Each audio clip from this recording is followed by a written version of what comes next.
A member of the House Budget and Appropriations Committee. Thank you so much for being with us today. Thank you.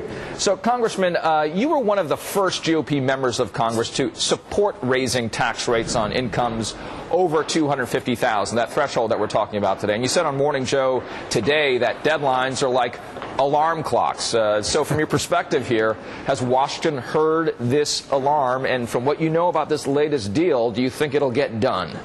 Well, first of all, let me correct you quickly, if I may. I'm not for raising rates, never have been.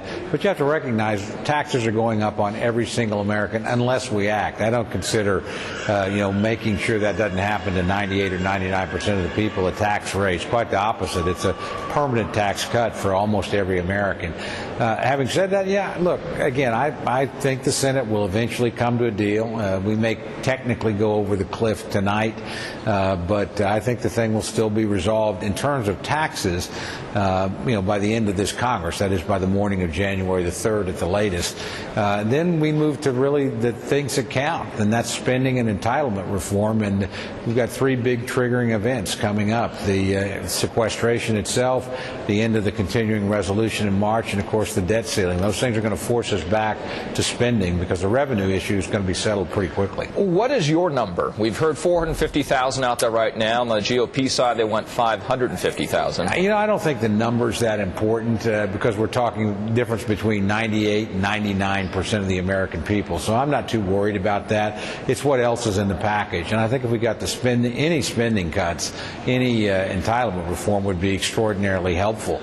At the end of the day, though, I think if the Senate can come to a bipartisan agreement, it'll come over here.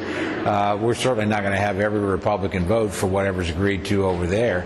But I think there could be a bipartisan compromise, and we could at least give people some certainty in terms of tax rates. I want to get your reaction to what your Republican colleague, Senator Tom Coburn of Oklahoma, said today on MSNBC's Morning Joe. Take a listen to this. You want to cut the taxes and blow them back? Then let's cut some more spending and pay for it. Because that's where I actually disagree with Republicans. If you're going to give, if you would have passed the Bush tax cut and cut spending to pay for it, we wouldn't be where we are today. Right. And what we want to starve the beast. Well, guess what? Starve the beast doesn't work because Republicans want to spend almost as much as Democrats do. Wow. All right, there is very clear words there, Congressman, about his own party. How many in your caucus agree with that sentiment, what Coburn said there? And which spending priorities would they sacrifice, if any? Well, first of all, you have to remember the last time there was a Republican Congress and a Republican president, the budget deficit was $167 billion, and we were at war. I mean, that's a pretty remarkable record. It's exploded since the Democrats first took the House and Senate back in '06 and then added the presidency. That's where most of the spending comes from. Now, I agree with Tom. We need to do more in that area, and we've done that. The Ryan budget itself, is a pretty major step in the right direction. That's passed the House twice. Our problem has been we haven't met anybody on the other side of the aisle. The Senate hadn't passed a budget in 3 years.